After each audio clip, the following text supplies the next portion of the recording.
नमस्कार दोस्तों, स्वागत है आपका अनुपमा इस एकेडमी में। इतिहास की सीरीज में हमने समुद्रगुप्त के विषय में काफी डिटेल से देख लिया है और उनसे जुड़े जो प्रमुख तथ्य हैं उनको भी हमने काफी डिटेल से देख लिया है। आज की इस वीडियो में हम गुप्त साम्राज्य के अन्य प्रमुख राजाओं के विषय में जानेंगे और यह समझने का प्रयास करेंगे कि इन राजाओं की गुप्त साम्राज्य के इतिहास में क्या भूमिका है।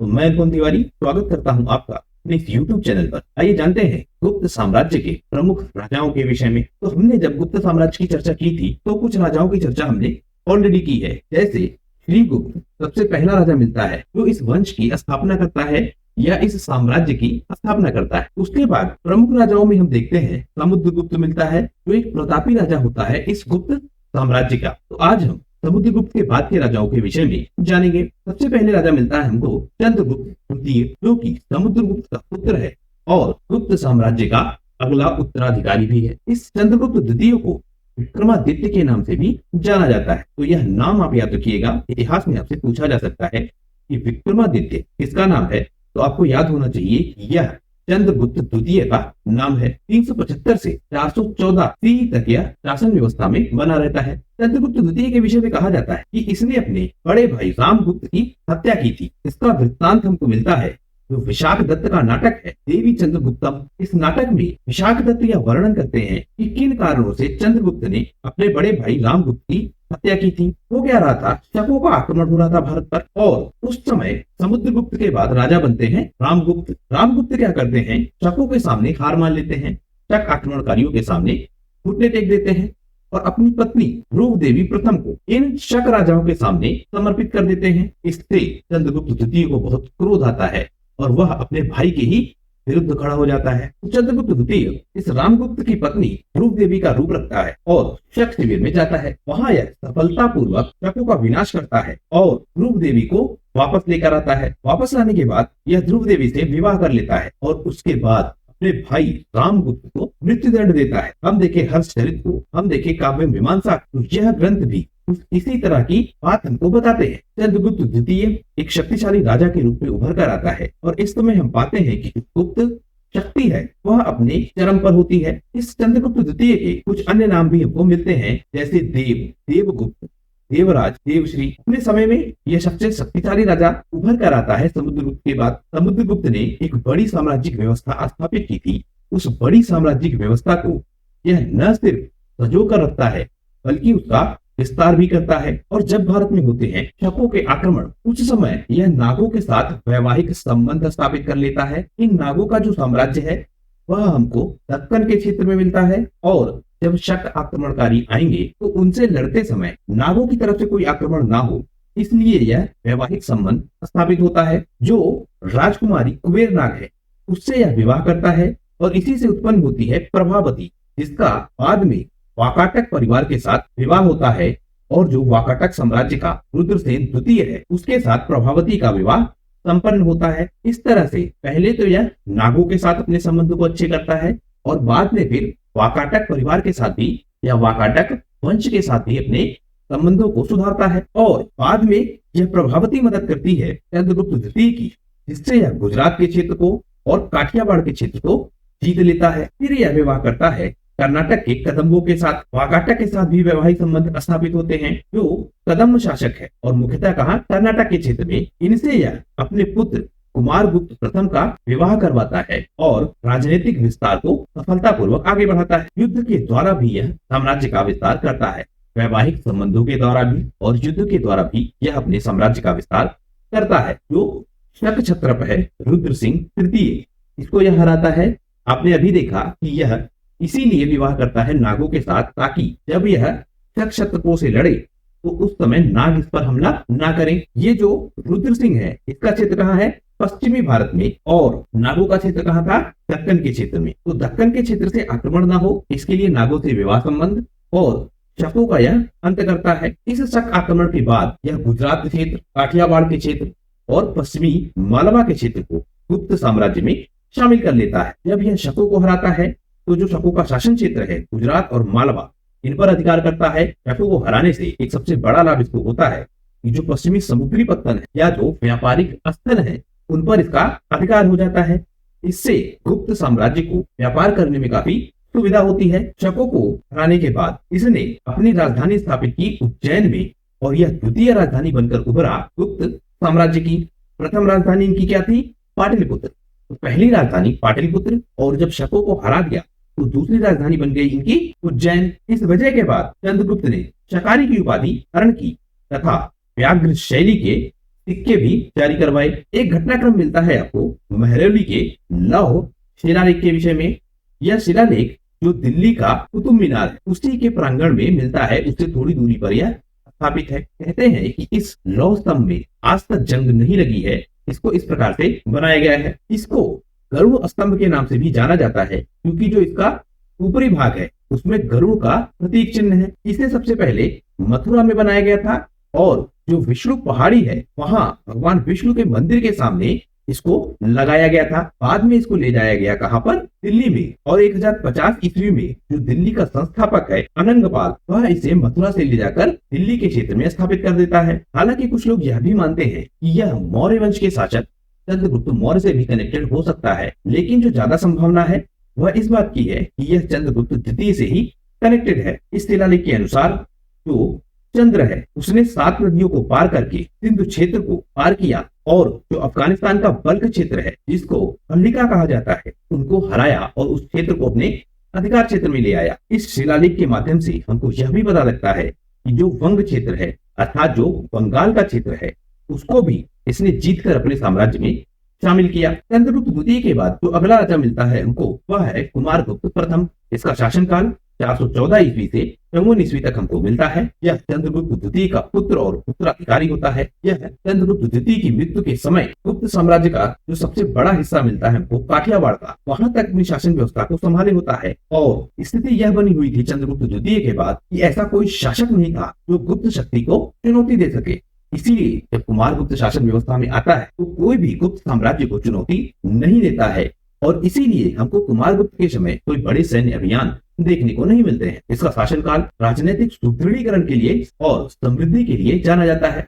अब देखिए बेस बना दिया किसने? चंद्रगुप्त द्वितीय ने। इसने वैवाहिक संबंधों के द्वारा और सैन्य अभियानों के द्वारा अपने राज्य की सीमाओं को सुरक्षित किया और साम्राज्य का विस्तार किया। पश्चिम में यह समुद्री तटों तक जाता है और बंगाल के क्षेत्र तक अपनी शासन व्यवस्था को फैलाता है। चंद्रगुप्त द्वितीय के बाद जब कुमारगुप्त प्रथम राजा बनेगा तो इसको बहुत बड़े सैन्य अभियान करने की आवश्यकता नहीं पड़ेगी, क्योंकि पहले से ही चंद्रगुप्त द्वितीय ने ऐसी आंख जमा के रखी है गुप्त साम्राज्य की कि कोई भी गुप्त साम्राज्य से लड़ने की शक्ति नहीं जुटा पाता है। और इसलिए कुमारगुप्त प्रथम राजनीतिक सुदृढ़ीकरण का काम करता है और अपने साम्राज्य को समृद्ध बनाने के लिए कार्य करता है। इसी के समय हम देखेंगे कि जो उत्तर पश्चिम का क्षेत्र है वहां पर हुणों का आक्रमण होता है, और इस आक्रमण को जो कुमारगुप्त का पुत्र है स्कंदगुप्त उसने रोका था। जो आपका नालंदा विश्वविद्यालय है उसका निर्माण भी इस कुमारगुप्त ने ही करवाया था। जब यह स्कंदगुप्त हुणों को हरा देगा उसके लगभग 50 साल तक हुण आक्रमण भारत पर नहीं होंगे। फिर आता है समय स्कंदगुप्त का, जो कि कुमारगुप्त का पुत्र है। शासन व्यवस्था को संभालते ही इसे अलग अलग परेशानियों का सामना करना पड़ता। जैसे जो भिठारी का शिलालेख है वह बताता है कि पुष्यमित्र ने इसके समय समस्या खड़ी कर दी थी। इसने पुष्यमित्र को भले ही पराजित किया, लेकिन उसमें इसका बहुत सारा सैन्य बल और धन खर्च हुआ। जो वाकाटक नरेश है नरेंद्र, उसने भी स्थिति का लाभ उठाया और मालवा के क्षेत्र पर अधिकार कर लिया। स्कंदगुप्त ने इस नरेंद्र सेन को भी पराजित किया और मालवा पर पुनः अधिकार किया। हुणों का आक्रमण हुआ, उसको इसने समाप्त किया। और जो ये हुण है यह हमको 2 शाखाओं में मिलेंगे।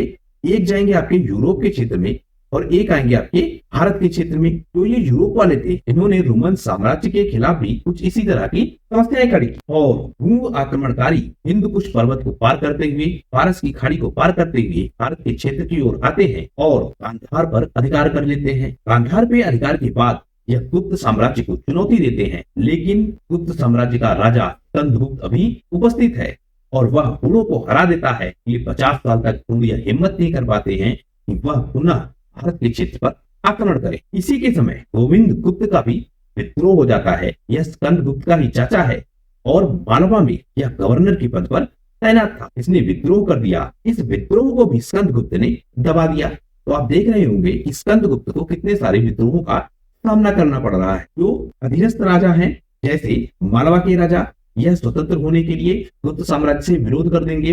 विदेशी आक्रमण होंगे जिसमें हुणों का आक्रमण, आंतरिक विद्रोह जिसमें स्वयं इसका चाचा विद्रोह कर दे रहा है और पुष्यमित्र जैसे स्वतंत्र शासक जो गुप्त साम्राज्य के सम्मुख एक समस्या उत्पन्न करेंगे। इन सारी समस्याओं से लड़ता हुआ स्कंदगुप्त आगे बढ़ता है, लेकिन दिक्कत यह आती है कि भले ही इसने घोड़ों के आक्रमण को रोक दिया, लेकिन इन अभियानों के कारण उसको बहुत सारी समस्याओं का सामना करना पड़ा। इसमें एक प्रमुख समस्या यह थी कि उसे इतनी धनराशि खर्च करनी पड़ी इन सारे अभियानों में, जिससे उसका साम्राज्य आर्थिक रूप से कमजोर हो गया। अब उसने क्या किया, इस समस्या से निपटने के लिए जो सोने के सिक्के हैं उनमें सोने की मात्रा को कम करना चाहा, लेकिन यह भी प्रभावशाली रूप से काम नहीं कर पाया। और हम देखते हैं कि पश्चिम भारत का क्षेत्र धीरे धीरे गुप्त साम्राज्य की पकड़ के बाहर होने लगता है। इसका प्रमाण हमें इस बात से मिलता है कि जो पश्चिम भारत का क्षेत्र है उसमें जो चांदी के सिक्के मिलते हैं वह स्कंदगुप्त के काल के बाद के नहीं मिलते हैं। किसी राजा की जो साम्राज्यिक सीमा है उस सीमा को निर्धारित करने के लिए एक बेस का प्रयोग किया जाता है सिक्कों के रूप में, कि कितने क्षेत्र में उस राजा का सिक्का